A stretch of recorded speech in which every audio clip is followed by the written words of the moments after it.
Loki cuts Sif's hair and the forging of treasures.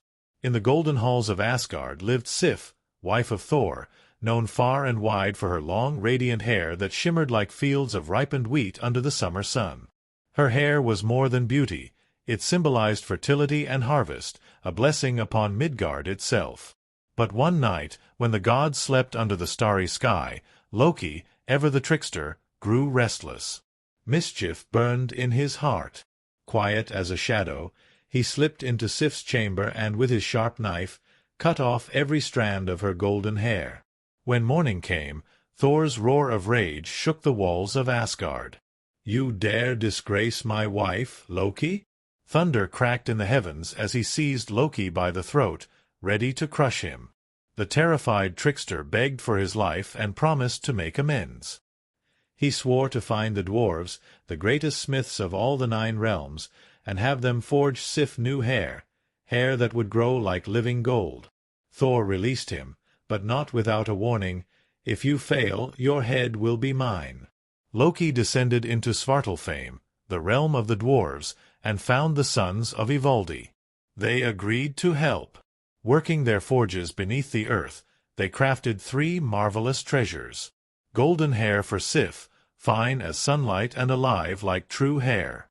Hrungnir, Odin's spear, which never missed its mark.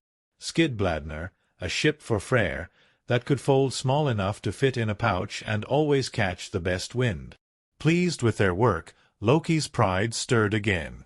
He could not resist boasting. He sought out another pair of master smiths, Brokkr and Sindri, and challenged them. "The sons of Ivaldi have made wonders, but I bet you cannot make finer treasures than theirs." Brokkr and Sindri accepted, and Loki, never without deceit, wagered his very head on it. The brothers set to work, and Loki swore to sabotage them. When Sindri began to forge, he placed a pigskin into the fire, telling Brokkr to keep the bellows blowing, no matter what. Loki transformed into a tiny biting fly, landing on Brokkr's hand, stinging him hard, but Brokkr endured. Out from the forge came Gullinbursti, a golden boar that shone with light and could run through air and sea faster than any horse. Next, Sindri placed a lump of gold into the fire. Again Loki bit Brokkr, this time on the neck, but the dwarf did not falter. From the forge came Draupnir, the golden ring that would drip 8 new rings every 9th night.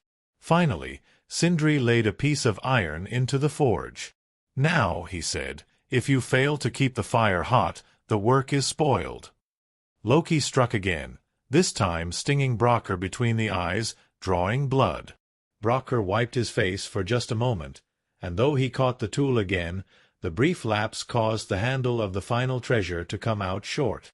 Yet from that forge came the greatest weapon ever made, Mjölnir, Thor's hammer. Its handle was short, but its power unmatched. It could crush mountains and return to Thor's hand after every throw.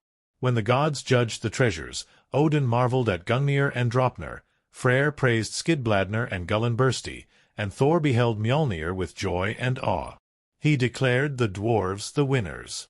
Brokkr demanded Loki's head, but the cunning god argued that they could not take it without harming his neck, and thus escaped again. From that day, Sif's golden hair shone once more, Thor's wrath was calmed, and Asgard gained its mightiest treasures, all born of Loki's mischief. Thor and Hrungnir, the Stone Giant. One day, Odin rode across the lands of giants on his 8-legged horse, Sleipnir, the fastest of all steeds. Sleipnir's hooves struck the earth with thunder, shaking mountains and rivers. In the distance, a massive stone giant named Hrungnir saw Odin and, full of pride and anger, challenged him to a race. Hrungnir rode his horse, Gullfaxi, and the two raced across the giant lands. Odin, clever and swift, won the race, humiliating Hrungnir. Enraged, Hrungnir chased Odin back to Asgard, threatening the gods, shouting he would seize Sif, Thor's wife, and Freya, the Vanir goddess of love, fertility, and magic. Thor, protector of Asgard, was away but rushed to confront Hrungnir upon hearing the threat. Hrungnir brought with him a massive clay giant named Makaralfi, said to be 9 miles tall and 3 miles wide across the chest, a terrifying ally. However, on the battlefield, Makaralfi became terrified of Thor's thunderous power and the fury of Mjölnir, and melted away into nothing, leaving Hrungnir alone. The battle was epic. Hrungnir wielded a huge stone shield and a mighty whetstone. Thor swung Mjölnir, the enchanted hammer, with all his strength. Mjölnir and the whetstone collided in midair, shattering the stone into countless fragments. Ancient tales say this is why whetstones are scattered across the world today. One fragment struck Thor's head, causing a lasting pain that sang whenever he struck his hammer. As Thor struck Hrungnir, the giant's massive leg fell upon him, pinning him to the ground. No god could lift it, but Thor called his son, Magni, born of the giantess Jarnsaxa, and the boy lifted the leg effortlessly. Thor praised his son's strength and gave Hrungnir's horse, Gulfaxi, as a reward. Thor also had another son with Jarnsaxa, Mi, and both sons survived all future battles, inheriting Mjölnir in the age to come. With Hrungnir defeated, Thor saved Sif and Freya, restoring safety to Asgard. The skies cleared, and the gods rejoiced, yet the tale remained a reminder. Even the mightiest hero must face giants, fate, and the unpredictable power of the cosmos. The Halls of the Dead, Valhalla and Sessrumnir. After the battle with Hrungnir, the gods continued to watch over Asgard and Midgard, but they also cared for the souls of fallen warriors. In Norse belief, courage, honor, and bravery in battle determined the fate of a soul after death. Odin, the All-Father and god of wisdom, war, and protection, ruled over Valhalla, the great hall for warriors who had died bravely in combat.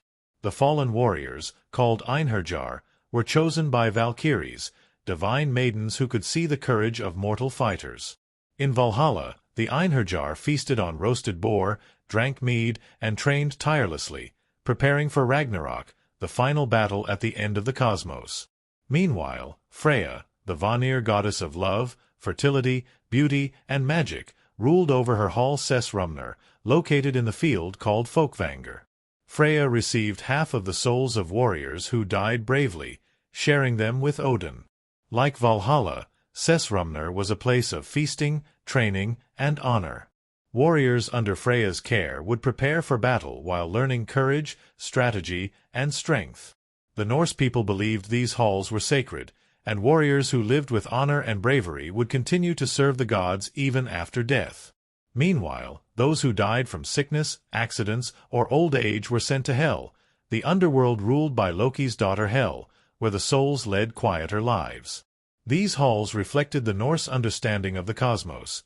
Courage and valor were immortal, and every hero had a place, whether under Odin or Freya. It was said that Odin's knowledge and Freya's magic together ensured that no brave soul was forgotten, and that the great armies of the dead would rise again when fate called at Ragnarök. Thor and Hymir's Cauldron. Another tale tells of Thor seeking a giant cauldron to brew ale for the gods. He traveled with Tyr to the hall of the giant Hymir, known for his strength and his enormous brewing cauldron. To prove his might, Thor joined Hymir in fishing. With an ox's head as bait, Thor cast his line into the sea and hooked none other than the world serpent, Jormungandr. The serpent rose, thrashing and spewing venom, and Thor prepared to strike it with Mjölnir. But Hymir, terrified, cut the line, and the serpent sank back into the depths. Thor seethed with rage, but in the end, he won the cauldron by shattering Hymir's goblet and carrying the heavy vessel on his shoulder back to Asgard. Thor, Thjalfi, and Röskva. During his travels to Midgard, Thor often shrank his enormous form to visit humans. One night, he arrived at the home of a poor farmer, seeking shelter. The gods, though mighty, respected the sacred rule of hospitality. To help the family, Thor slaughtered his magical goats, Tangrisnir and Tangjoster, and cooked them for a meal. These goats could be resurrected if their bones and skin were carefully preserved. The farmer's curious son, Thjalfi, broke a bone while eating, and the next day, when Thor resurrected the goats, one came back with a lame leg. Enraged but bound by honor, Thor demanded compensation. The farmer offered his children, Thjalfi and his sister Röskva, to serve Thor. They grew up brave and loyal, accompanying Thor on many adventures against giants and monsters. Loki captured and Thor's journey to Geir. Loki once visited the giant Geir's hall but was captured after flying there in Freya's falcon cloak. The cunning giant imprisoned him and only released him when Loki promised to bring Thor, without his hammer or weapons. Loki returned to Asgard and persuaded Thor to visit Geir, pretending it was a friendly invitation. On the way, they stopped at the home of the giantess Grr, who warned Thor of the danger ahead. Grr gave him her magical iron gloves, Jarngrape, the strength belt, Megingr, and a staff, Grarvlar, to defend himself. Armed only with these gifts, Thor traveled with his servant Thjalfi to Geir's fortress.